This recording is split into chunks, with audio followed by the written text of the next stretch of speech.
It's the internet, you're busy, let's do this. I'm Jeff Grubb, and today we are talking about the Logitech G920 Driving Force Racing Wheel. This is a USB full force feedback driving wheel from Logitech. It's available now for $400. And I've been using it. It works with both the Xbox One, Xbox One X, and PC. There is a PlayStation variant, a slightly different naming convention, but essentially very similar. And I have to say, I love it. It's awesome. It's a really, really cool racing wheel. It's totally immersive once you're using it, once you have it set up, and it's easy to set up. And I think we're going to jump into those big points right now. I think let's start with the setup process. This is one of the big things I really like. So I don't have one of those wheels, one of those chairs designed for racing. I think they're called like drive chairs or something like that. Those are like little sort of just single seat hammock things, or single seat like racing wheel chairs that are like made of fine leathers and metals and precious embers or whatever. And those are that is optional when it comes to setting up the Logitech G920. You don't need those, even if it would be really cool to have. I think most people who are going to go out and spend $400 on a racing wheel might go ahead and pick up a chair alongside it. But I'm here to say that if you are scraping and saving and trying to get enough money to buy this, you don't assume that you need the chair to get like the most out of it. I have mine set up on my desk right here, and connected to my PC, and it just was super easy to install. A big part of it is that, and I'll get one of these off, but I should have some B-roll in the background, kind of showing some of the similar things here. Like, I'll just show you the stick shift, and this is an optional accessory. So the Logitech G920 comes with the wheel and the pedals, which has a gas, a brake, and a clutch. You could then get this on the side, but the installation is pretty similar. So you have these knobs here, and these knobs can, they just screw on, and you just put them like right on the table, and then they clamp onto the table. And they get really wide in case you have a really thick table. But if your desk is, standard size, about this thick, it clamps right on there super easily. And then this is like just a little stabilizing plastic screw in the back, a plastic bolt that just ensures that it doesn't rattle around. Very useful. Let me slide this back on there. And because it's all plastic and rubber, it doesn't really scratch up. It shouldn't scratch up most wood surfaces. I got this desk from IKEA, and it's been fine. Let me slide this back on there. The installation also works really well because the thing does a pretty good job of keeping everything wrapped up. Like most of the cables, because there's a bunch of cables that go into the wheel, and they sort of wrap up pretty nicely. And once they're plugged in, that is easy to manage. There are some issues, and I think that's one of the things I'll get into that I don't like. There are still a lot of cables, and they're going to be crisscrossing everywhere. And managing those is going to be a little bit more difficult if you are setting this up at a desk. But once you do have everything installed, it is super sturdy. Like, let's start with the wheel. The wheel, I jam on this left and right. I do, I'll whip it to the side if I'm doing like an intense racing game, and it stays still. The force feedback, like there's a motor in here that forces the wheel to fight against you, or it might whip it like do a quick whip all the way 360 degrees, and turn all the way to one side quickly, and it doesn't ever feel like things are coming apart. It doesn't feel like it's going to rattle off the table. What it feels like is there's a powerful engine in this desk all of a sudden. I was playing American Truck Simulator, one of the games I really like playing with this, and the wheel rattles sort of like rocks along with the pistons of the engine, and they're just like pumping in there, and you could feel like the desk doing the same thing, because this thing is just kind of sending that little signal, that boom, boom, boom, boom, into the table, and it just makes everything really feel immersive, because it's just like, okay, I have a giant, 2,000 horsepower big rig engine in here, And that is, it's exciting. It's exhilarating. Be like, okay, I'm going to do this. And you just look out first person out the window, out the windshield. And yeah, you just go and hit the open road. And that's been really excellent. And the reason that works is because this is so sturdy. It is so just locked into place with just a couple of clamps. And I think it's just super well designed. It's just super smart thinking. And then the pedals. So the pedals are one thing where you're like, okay, how's that going to work? I'm going to put that on my ground, or I'm going to put that on the floor. And then I'm going to go to I'm going to slam on the brake, and the thing's going to get pushed along the floor, and I'm going to have to keep readjusting it. And I was right there with you. But Logitech, and this is probably a pretty standard feature for this sort of wheel. What they do is they have this little optional thing that it either retracts and hides away, or when you put it down, it has several claws along the bottom, and it digs right into the carpeting, and it's all like ridged. It's angled so that if you are pressing forward, those ridges, those spikes dig right into the floor, and it stays perfectly still. Like, I am slamming on the brake, and the thing is not going anywhere. It's just it has a little bit of give because of the carpeting. The carpeting is moving, but then it bounces right back into place. That is that's super. That's awesome. I mean, I love that. That's one of the things I think that just makes this all so worth the money, because you spend the $400 and you're like, okay, but am I really going to get it out all the time? Am I going to set it up? And when I set it up, am I just going to be frustrated? Am I going to have to build up, am I going to go out into my garage, get out my saw, and build a stand for some of these things, or a holder or a holster? And the answer is no. It just works right away. And that's one of the things that makes something like this really easy to recommend. So yeah, it's easy to install. It fits securely to probably just about any surface you can imagine. I mean, you can see here, this is about as far, the wheel has a little bit more, or it doesn't have to go quite as deep. Well, it actually does. It has to go this far back on the table. Oh, I got ink all over my hands. Ignore that. I just installed a new printer cartridge, and I think it must have been a used cartridge, and it was leaking ink, and it's the worst. Fuck it. But yeah, so you can't just you're gonna need at least this much distance on your table. So if your table is very shallow for some reason, or it's rigid, or or rippled or something, you might come across some issues. But this is just a standard desk from IKEA, and it works like a charm on it. I've been really happy with it. Okay, so the next thing that I really like is the force feedback. And really just the overall feel of using the wheel and the pedals and the stick shift. So the wheel is the thing that has the force feedback. I think there is sort of passive feedback in the pedals, where they just use resistance with probably springs and rubber bands or something along those lines. That's fine, because there's no force feedback usually in real pedals.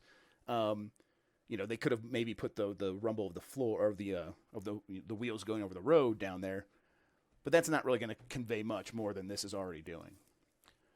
So with the force feedback, you can be, I was describing with the engine, you could feel the rumbling of an engine. You could feel the road underneath the vehicle through this.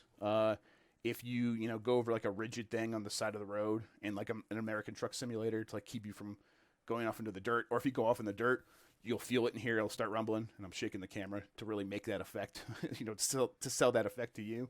And then when you're fighting through a turn, you want to pull to the left quickly, and you could do that, but then the weight of the car is going to sort of fight against you, and the wheel is going to do that. And you can see it. I mean, I actually don't know if you guys can see the wheel in the video. You can't quite see it here. Let me just angle this down a little bit.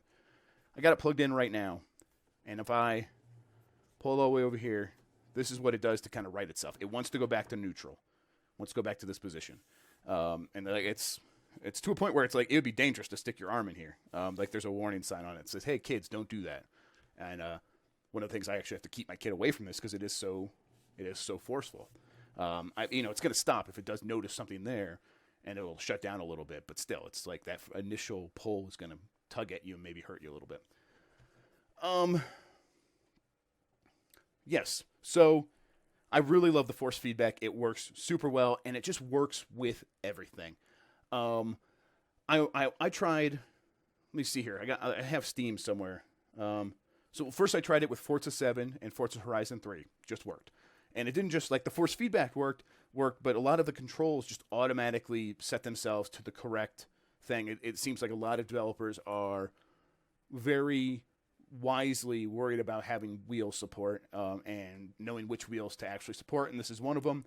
So I've been very happy with that. But so the Forza games, American Truck Simulator, Euro Truck Simulator 2, Spin Tires Mud Runner, Dirt 4, Dirt 4, F1 2017, Project Cars 2.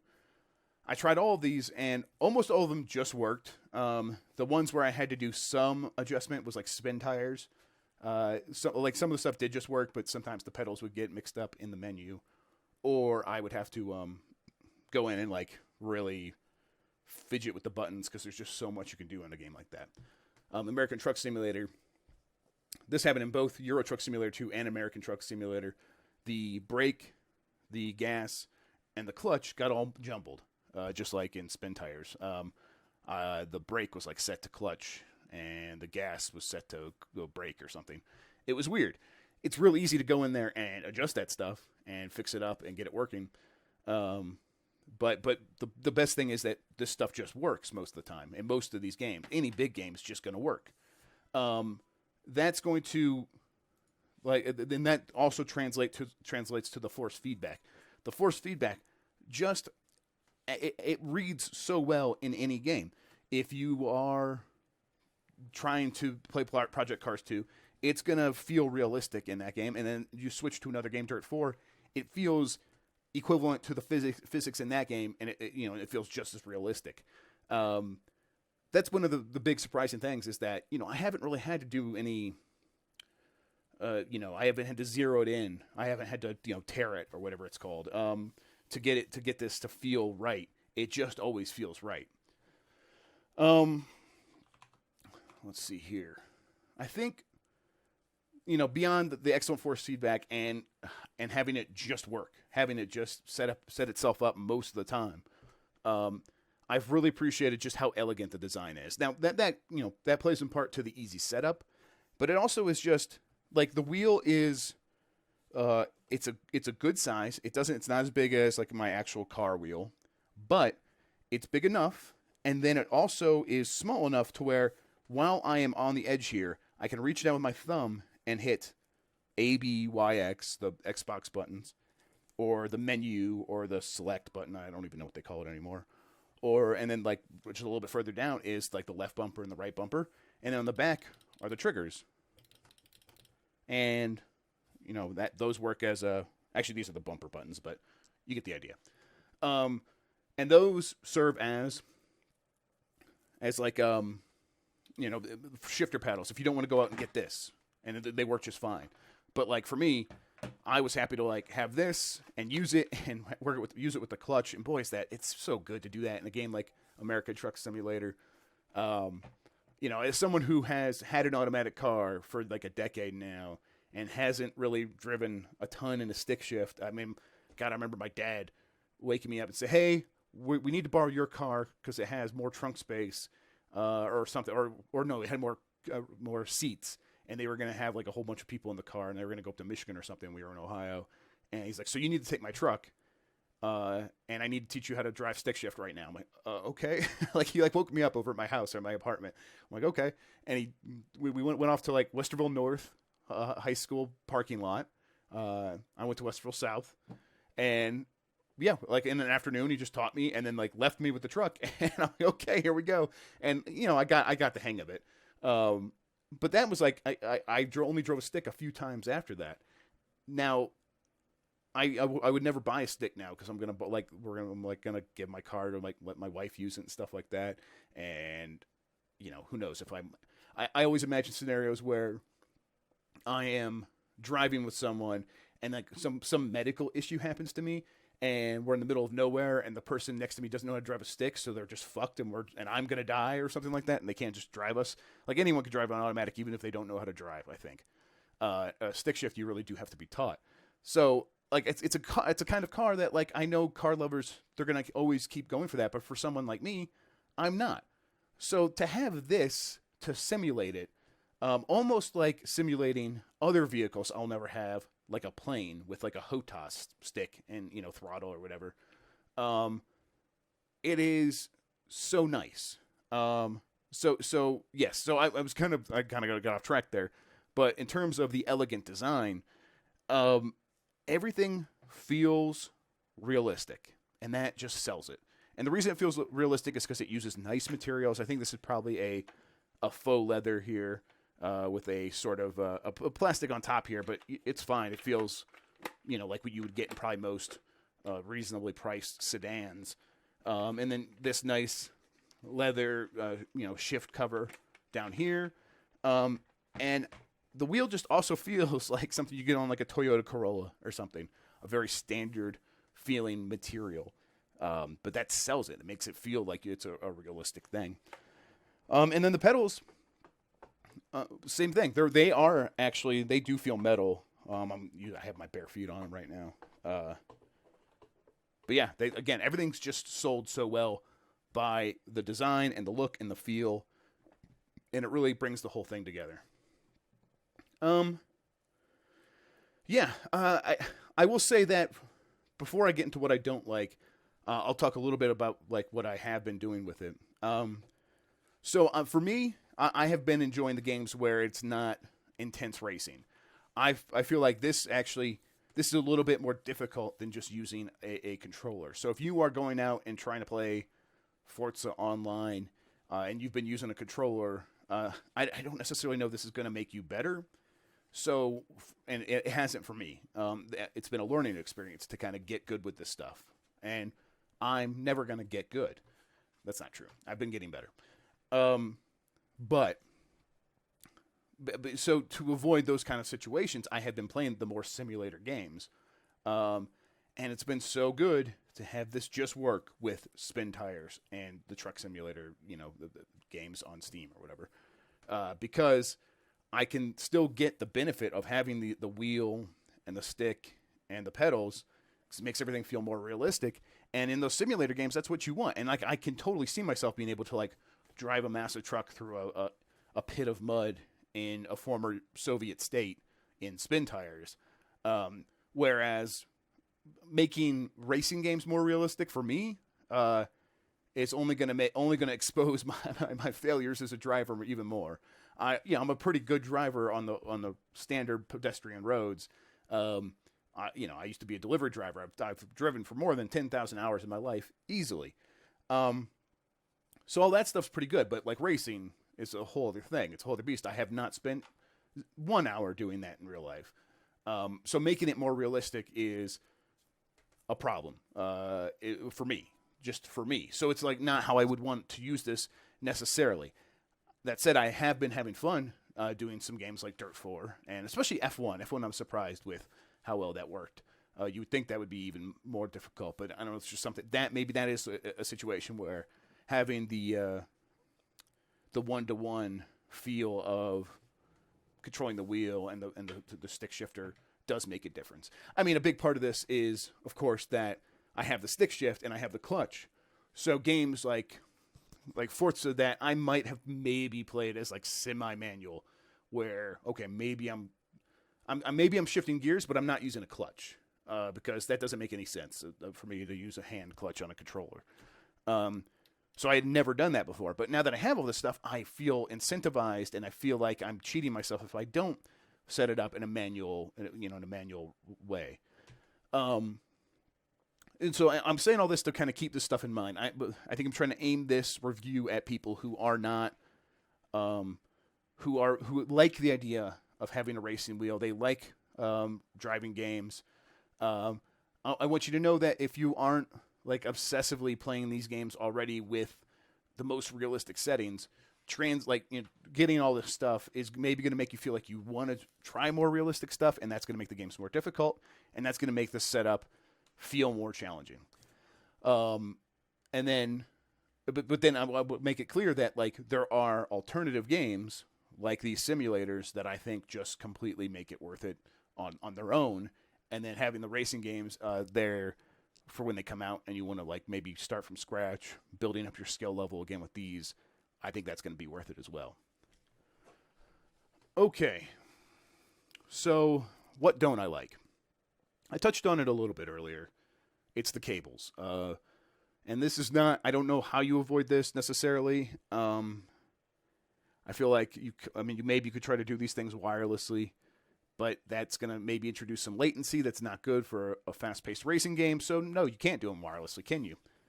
And so what I have here is I have just, it's a difficult situation to manage in terms of cable management because you just have the one coming off this, and then there's 4 shooting out the back of the wheel, including this one. It's coming back over to the, or it's, it's the one I already showed you.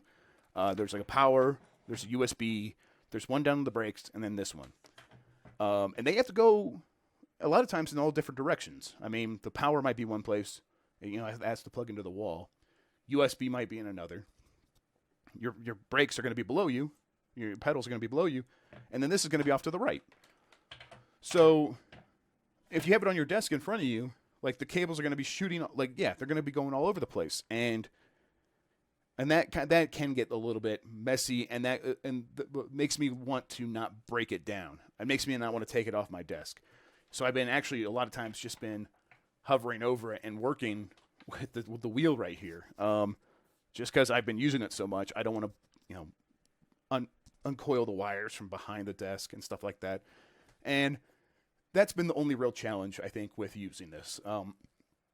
Everything else is I think it fits with the price.